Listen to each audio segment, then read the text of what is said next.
Hello, everybody. I am Stefanie Michaels, and I'm here with Dr. Deepak Chopra.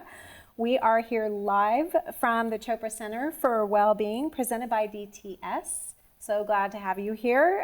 We are going to be discussing wellness, spirituality, technology, and sound, and answering some of your questions via Twitter and hashtag Deepak Live. That's DEEPAK Live. It's Deepak Live. Deepak Live. Deep. There we go. So the first thing we're going to ask is, what kind of doctor are you? Some people think I'm a witch doctor, but I'm actually an endocrinologist and trained in internal medicine. And my specialty is looking at the hormones of emotion, like oxytocin, dopamine, opiates, serotonin, the happy molecules. Oh, we like happiness, don't we? Mm-hmm. Speaking of happiness, you've got a new book out, which makes all of us happy here and all of you watching. But also what's neat and different is that you are working with DTS, Mm-hmm. which is sound. So traditionally, how has sound been for healing? Like, how is it used in the meditative process? And is technology now allowing you to transform that process, moving into the next level? Let's talk a little bit about that. So there's the physical world. Yes. You know, this table, your body, Yes. mind, everything that we call matter. But matter is also energy. And energy is frequency and information, and that ultimately has its source in consciousness. So you have matter, energy, frequency, sound, information, and consciousness. Since ancient times, sound or frequency or vibration has been used to evoke healing. And by healing, I mean creating a state of self-regulation, or what biologists call homeostasis. And sound is therefore a very important part of healing. Actually, you can use any of the five senses to evoke the healing response. If you give somebody Narcan, which is a narcotic antagonist, then people will not enjoy music anymore, and the effects of the sound will also be blocked, which means that the sound, actually the sounds that heal, they produce opiates or endorphins, which happen to be immunomodulators. But they do a lot more than that. They trigger some of the other neuropeptides. They regulate the immune system. And I'm very excited in working with DTS to use sound to evoke what I call the healing response. Sound and music and poetry and mantras, all kinds of modalities of sound. It sounds amazing. That sounds amazing. How's that? That sounds amazing. It then feels amazing too when the sound triggers your biological response, because what we call feelings are sensations in our body, and those sensations are the result of the sound and the vibration becoming your biology. That's amazing. Now tell me about this. It's an app, and it's called the Non-Local. And explain what this non-local is and how it applies to everyday lives. My favorite word in the English language is non-local. Non-local means doesn't have any particular location in space and time. I believe that our consciousness, our soul, dwells in the non-local domain. And then it localizes as our body, as our mind, as our intellect. The reason we are calling this app non-local is that the sound seems to come from everywhere. It's a surround sound, and it's also called immersive sound because you're immersed in the experience, and it's very rich in its quality, so that normally when people use headphones, they hear the sound in their head. But in this case, you'll feel you're in a symphony hall with the best acoustics, and you'll be experiencing the sound coming from everywhere. And with your fabulous voice. Helping meditate, my right? voice is fabulous, yeah. Some people say Well, that. you are very charming. It will enhance the experience for many Yeah, people. we are right? doing research at our center. So, you know, our brain waves usually have the following frequencies. If you're stressed, then the brain waves have a high frequency, usually in the range of 12 to 20. Okay. When you start to relax, then the brain waves go to 8 to 12. frequencies, cycles per second. When you're in the dream state or getting sleepy, it's about 4 to 8, and when you're in deep sleep, less than 4. We have been experimenting with sound and vibration and music that produces deep states of meditation and relaxation, and we find that if you use it appropriately, the mind quietens in the direction of the lower frequencies. When the mind quietens, the body quietens, and that's when self-healing kicks in. So you're revolutionizing sound, so to speak. Yeah, the knowledge has been there for many thousands of years, and also in the last few decades, there's been research on music as a healing modality. In fact, there are journals that are devoted to that, but I think we are putting this into practice in a big way now. Yes, you're one of the first to do that with this book. Let's talk about the book. You take the reader on a journey, and you can move them from an unbelief to faith in this book, and then into true knowledge. What is this true knowledge? Okay, first of all, in the book I go through these 3 stages: unbelief, atheism, because I think atheism is a stage in spiritual seeking. You question everyday reality. You say, I can't see God, so what's the proof that such an entity exists? There's no dead white male in the sky that we could, with a long beard, that's looking over us and every action rewarding us or punishing us. So that's the first stage. But then what you realize is that if you look deep enough, that what you call physical reality has its basis in consciousness. Everything, if you weren't a conscious being, then you would not experience this physical reality. So you start saying, what is consciousness? Okay, that is the second stage, that you become certain of what you do not see, the unseen consciousness that makes seeing possible. Okay, you say, I want empirical evidence in the first stage. The second stage, you say, what's the basis of empirical evidence? Perception, thinking, cognition. Where is that? And that moves you to the second stage. And the third stage is knowledge, but not knowledge what you learn. I can go on Wikipedia and get knowledge, unreliable, but knowledge means when the knowledge is embodied, it's embodied. The right response comes to me for every situation. I have insight, intuition, creativity, imagination, but most importantly, I have self-awareness. Self-awareness is the highest knowledge. It's the highest knowledge. If you don't know who you are, how do you expect to know what the world is, or for that matter, what God is? Right. So yourself, your inner awareness is the portal to higher consciousness. Okay, so how do you explain that in the book? Are there steps? Are there Oh practices? yeah, in the book we go through practices that include self-awareness, awareness of body, of breath, of mental space, of relationships, awareness of awareness, self-reflection. Who am I? What do I want? What's my purpose? What am I grateful for? Transcendence, which means going to ground zero, beyond your thought. Because you're not your thoughts, you're the one who has the thoughts. Okay, so your mind is not where the real reality is. The real reality is past the secret passages and the dark alleys and the ghost-filled attics of your mind in the source, transcendence. And in the book I also talk about, what is the difference between perceptual experience and fundamental reality, and about conscious choice making. When you do these things, you have access to reality, not perception, but that which makes perception possible. So in a sense, nirvana. Nirvana, enlightenment, the Tao, God, cosmic consciousness, the unified field, the singularity, the Akashic field, there are different names for fundamental truth. And how did you come up with the name for the book? It could The be controversial. Yeah. It's called The Future of God. The future of God is understanding ourselves, not looking for something out there.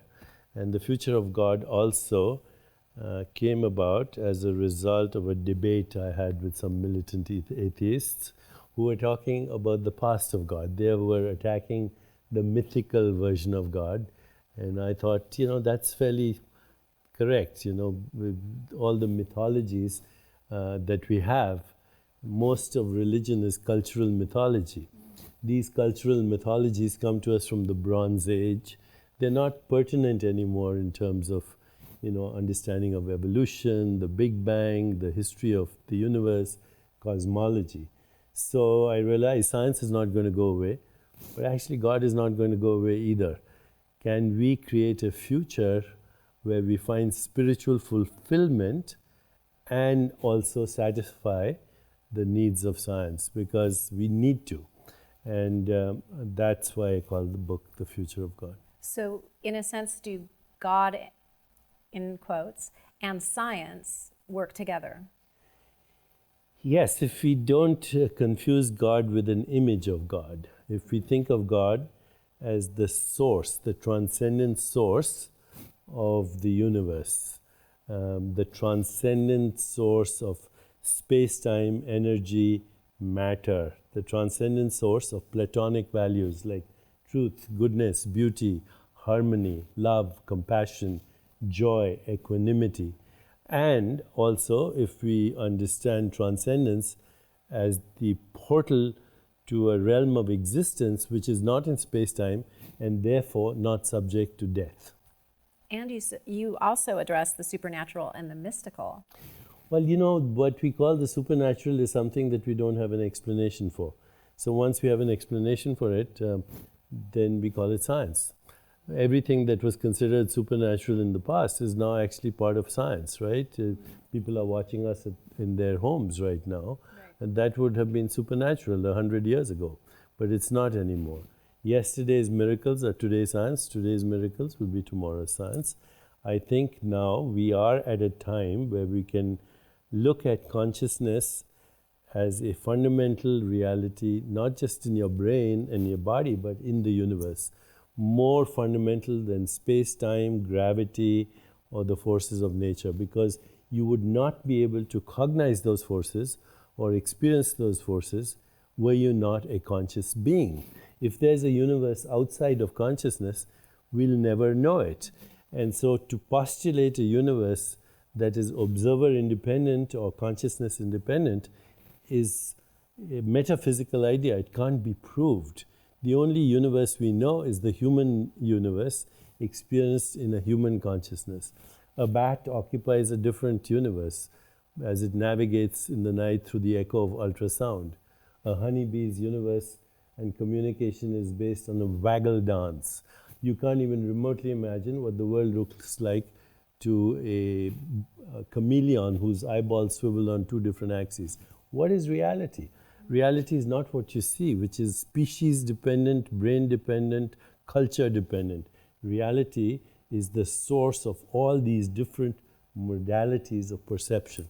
It's a deep insight that you need to have about reality and not confuse it with what you think is reality. And this is what you kind of mentioned in the subtle world. I talk about three domains: the physical, the subtle, and the non-local. So the physical world is this, including our body. The subtle world, in your case, in my case, is our mind, intellect, and ego, our personality. But then there's another transcendent, non-local domain of consciousness, which we can call the causal domain, or the infinite non-local domain, which gives rise to the subtle and the physical.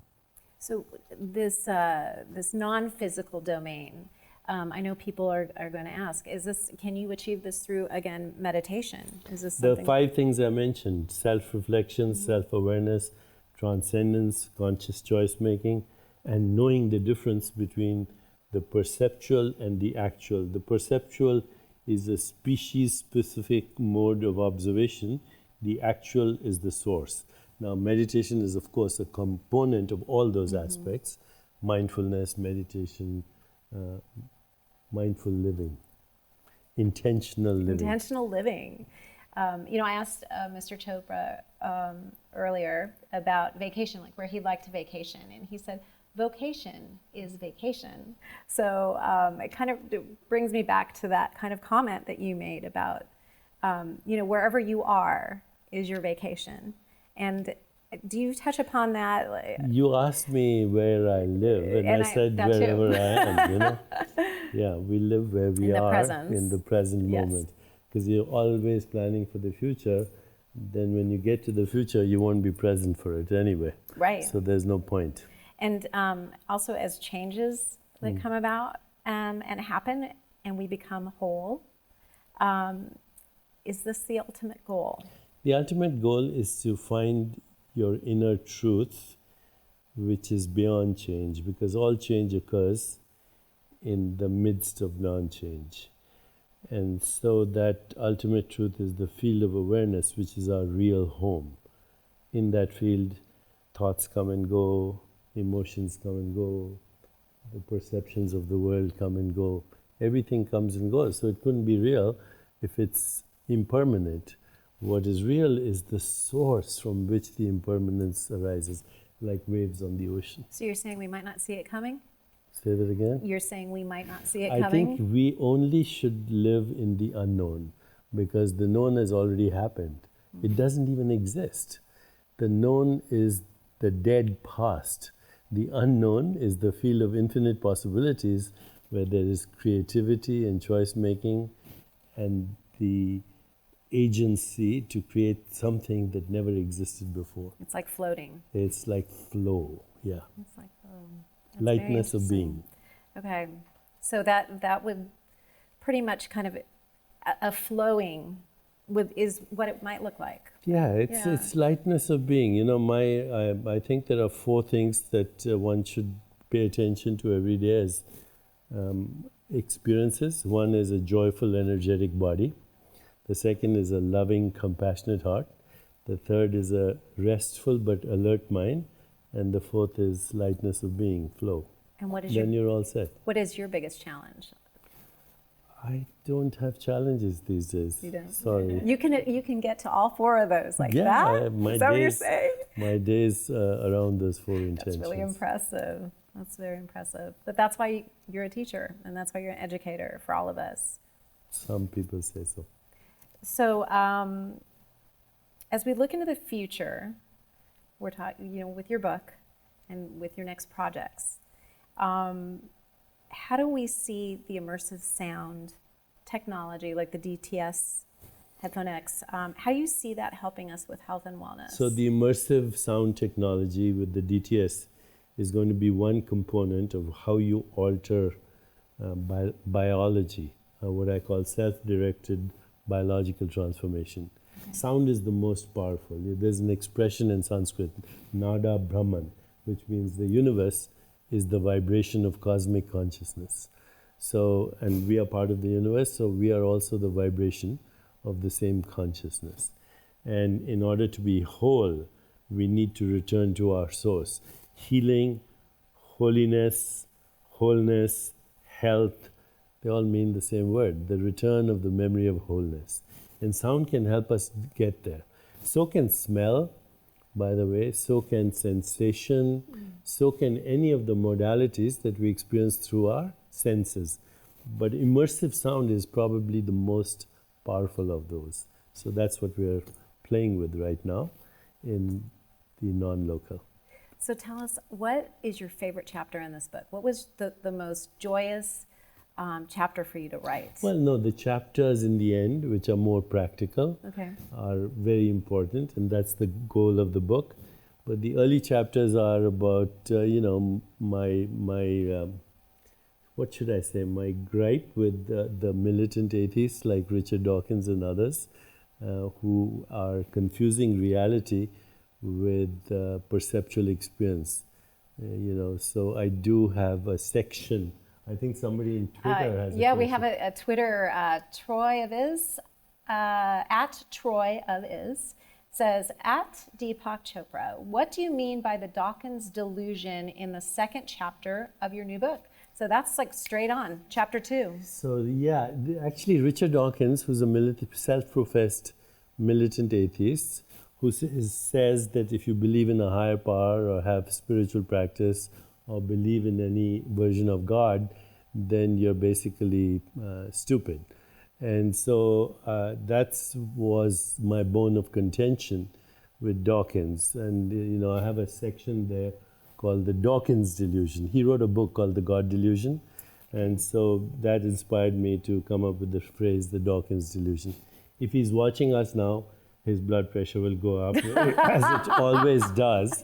When he and I engage, I raise his blood pressure, increase his heart rate, make his platelets jittery. I call it spooky action at a distance. But the reason I call this chapter the Dawkins Delusion is that he is the best example of what is called naive realism. He has a naive idea about reality. Reality is not all physical. There's, as we said, there's subtle reality, there's the Platonic world inside, the rich inner world of imagination, intention, insight, intuition, and then there's a transcendent world. He's not familiar with that, so his version of reality is very naive. And then his images of God come from the Bronze Age. So, he's a true example of naive realism, which is the first stage. It's the adolescence of spiritual seeking. And he needs to get to the next two stages.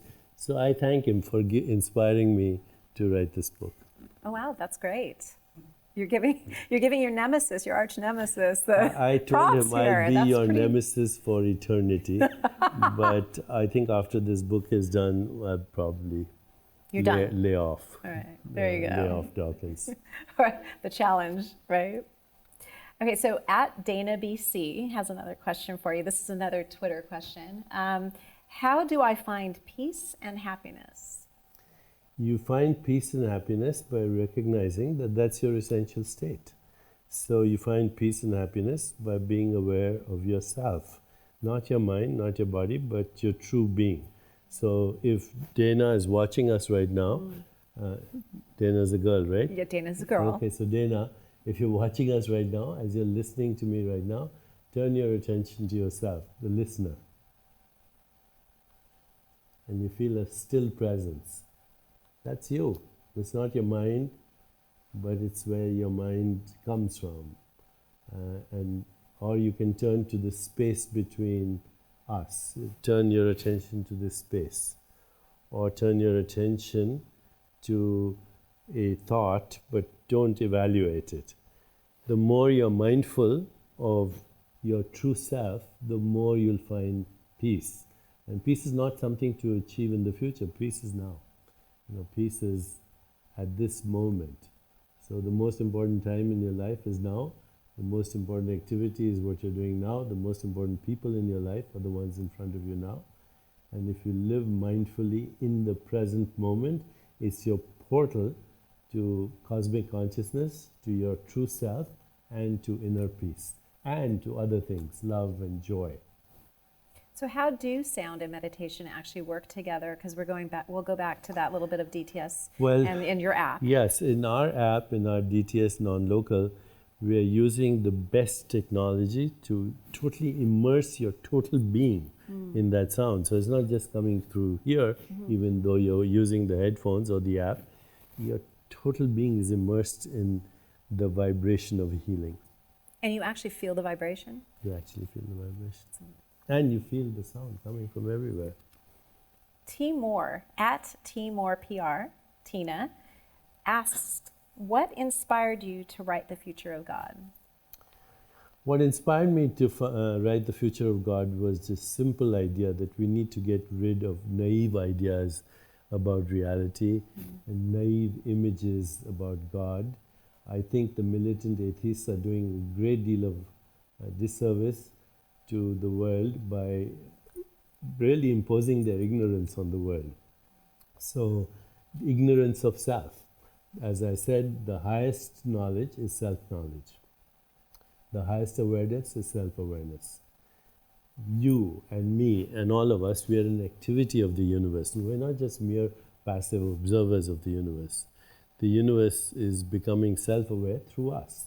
And if we start to go deep within ourselves, then the source of our awareness is the source of the awareness in which the universe is born. That is the future of God. Okay, and let's talk wellness. Wellness. Because you're on this book tour. And Yes. boom, you were just in El Paso, you're going on to Costa Rica, we've been talking about your travels. So how do you stay focused? How do you, I have a daily practice. I meditate 2 hours in the morning from 4 to 6. I do yoga every day, 7 days a week. In fact, these days, wherever I go, I find a yoga teacher. Not because I need to learn the postures, but I like the discipline of it.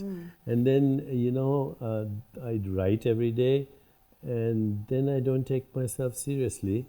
And if you don't take yourself seriously, and you also surrender to uncertainty, then nothing in your life can ever go wrong. I start my day every day by saying, make today even more uncertain than yesterday.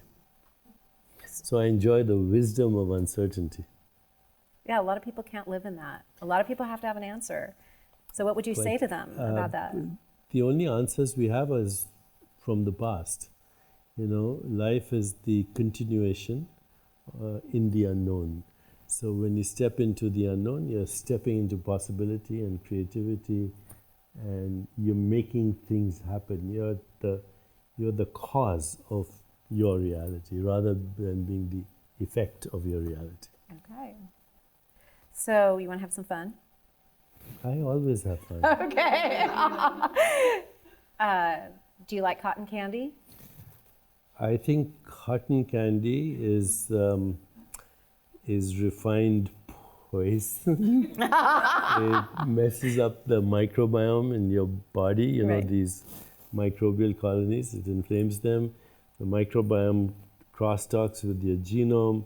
You put out molecules that cause inflammation, and things like that. Refined, processed, manufactured, GM mode, full of insecticides, pesticides. I'm not talking about cotton candy, but the poisonous food that we've created. Because you're kind of ruining it for me with cotton candy. Okay. It's the cause of all the major epidemics of our time, not just the cotton candy. But Sugar. I think, what we can do with cotton candy? What? Smell it and look at it. It looks good and it smells good. It's like a cloud. And that's good enough. Yeah. Have virtual cotton candy. Now there's an app. Yeah, well, I can send you a little emoticon that looks like cotton candy, and then on your mobile device it can trigger the smell. Yeah. Let's text back and forth. That'll be the future of technology. Fun, right? Now, what about your favorite baseball team? Well, I have a favorite cricket team, but most people wouldn't know what that is. So my children grew up in Boston, so I'd say the Red Sox. We have another tweet that came in from Robert Flores. He's at Faleno, Faleno. He asks, Dr. Chopra, alone on an island, one song, one movie, one book. Which one is your favorite? One song, it would be probably Let It Be from the Beatles. One movie, I would say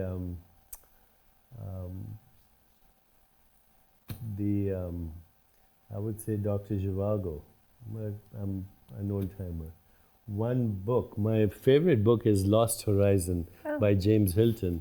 It's the place where Shangri-La was first mentioned, the transcendent field of consciousness where no one ever ages. Oh, we love that, right? Oh, we're building the scientific basis of that. Yeah, right tell me a little bit more about that, the scientific. Well, we have a course at our center called Perfect Health, and we're doing research that I mentioned, self-directed biological transformation, and we're looking at how sound, immersive sound, mantra, meditation, food, emotions, yoga, and breathing can transform your biology in the direction of a younger age. And people ask, what's the limit? And I think we don't have any idea at the moment. But you can reverse your biological age by several years. So you can have, somebody who's 30 years old, but they're really burnt out. They smoke 2 packs of cigarettes a day, wake up every day with a hangover. They may be chronologically 30, but their biological age could be 50. On the other hand, you could be somebody who's 50, but who's physically, mentally, emotionally, and spiritually fit. Their biological age could be younger, like 20 years. What's the limitation? I don't know. Only science in the future will determine that. Right. Well, so we write a book about this in the future. Well, we have books. I've written one called Grow Younger, Live Longer, 10 Ways to Reverse Aging, and then a book called Ageless Body, Timeless Mind. And we are building, courses and online courses around that. And actually in the immersive sound experience at a new website called geo.com, we'll give out technologies.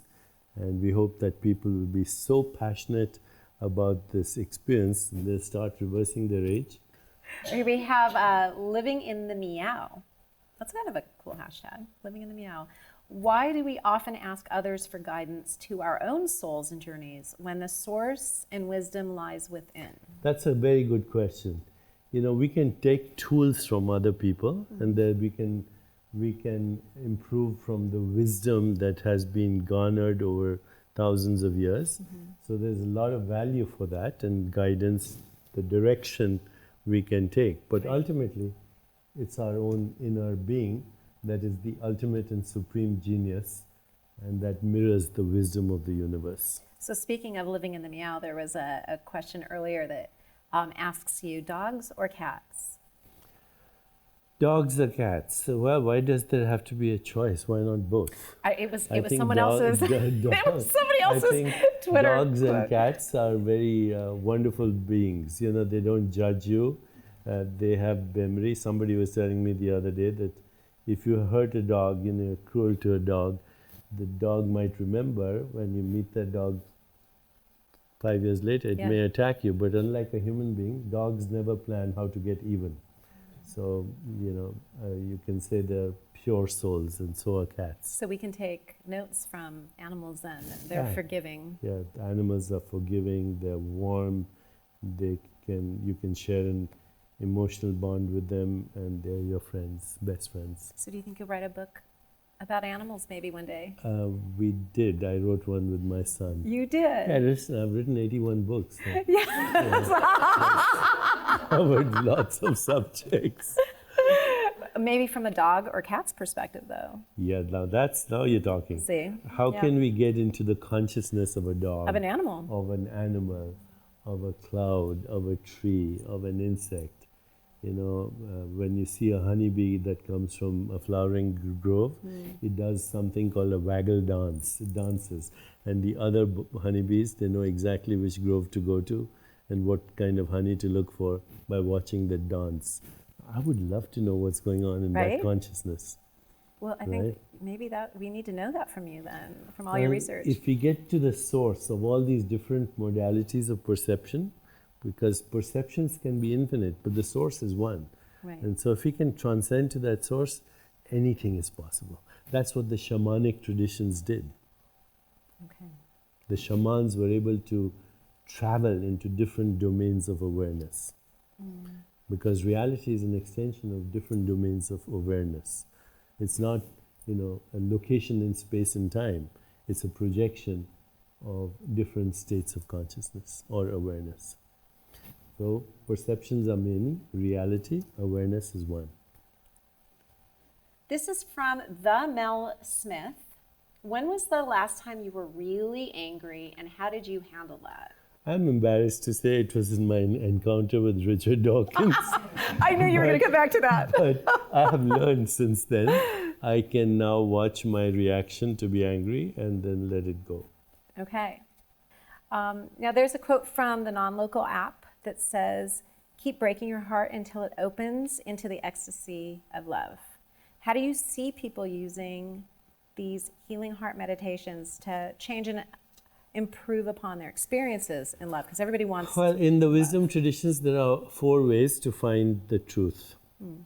The first is transcendence, the practices of meditation, contemplation, self-reflection, etc.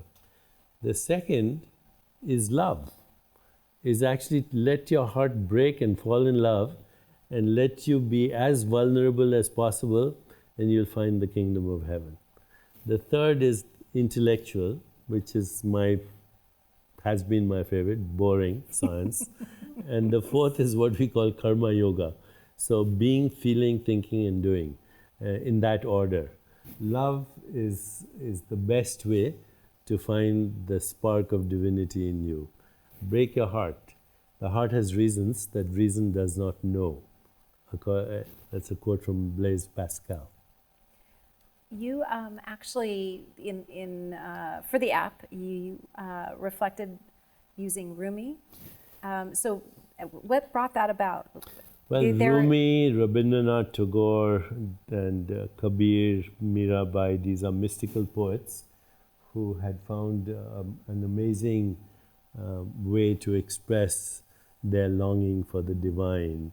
And Rumi's poems have been a great inspiration for me in my search for truth and joy and ecstasy. Rumi says many things which science is discovering now. We come spinning out of nothingness, scattering stars like dust. Look at these worlds, spinning out of nothingness. This is you. Beyond all ideas of right and wrong, there's a field. I'll meet you there.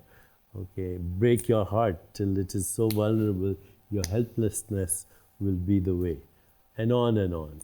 Rumi is an ecstatic poet. He says, in the house of lovers, the walls are made of music, the floor dances, and there is eternal love-making of the divine. It makes you smile. Yes, absolutely. Right. That's why it's healing. Yes.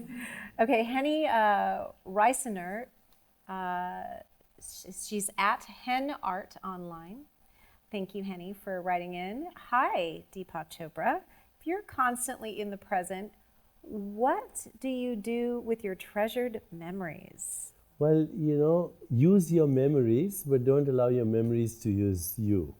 So you can bring back a memory that is treasured, and through that memory you can experience even joy and ecstasy in your body, as long as you bring that treasured memory in your awareness. But what I'm saying is, don't be victimized by memories. Many people live in the past all the time, and then from that they live in guilt and shame, and they're not happy with themselves because they're blaming themselves for something or the other. So, yes, use memories, otherwise you won't be able to find your way home tonight, but don't allow the memories to victimize you. But if you're stuck, if you're that person who is stuck in that past, how can you... There are ways. There are ways to recall the memory. There are ways to feel them in your body, label them, express them, and release them, and share them, and move on. But if you're emotionally healthy, you don't hold on to resentments and grievances and memories of trauma, because then you'll be seeing a psychotherapist for the rest of your life and not improving. That's what they do. They recycle the memories, analyze them ad nauseum, and then send you a bill. So, we need to go beyond this. We need to transcend. And as I said, there are ways to do it. And they take responsibility, feel them, label them, express them, share them, release them, move on. Celebrate them. Celebrate them. That's a really good way to think about it. Now, do you see ways that this immersive surround sound technology that DTS and you are working together on, the Headphone X, do you see it helping with stress and anxiety and other issues? Yeah, we see this new technology, immersive experience, the surround sound, the DTS technology, as facilitating everything from sleep to the altered states of consciousness, using our current meditations with this technology. We've, with our partnership with Oprah and others, we've reached over 3 million people with the experience of meditation. Now, people in the future will have the option of using this technology with those meditations as well. So we want to enhance the experience for everyone and help people manage stress, relax, go to sleep, and not take pills. Okay, your favorite word right now? My favorite word right now? Take it easy. Okay. Easy come, easy go. That's my epitaph, by the way. There you go. Okay, thank you all for joining us today. You know, audience, you can stick around and ask some more questions that you might have, but we'd like to wrap this up and thank DTS and thank Dr. Chopra, Dr. Deepak Chopra, for being here today. We're just going to sign off and thank you, Internet.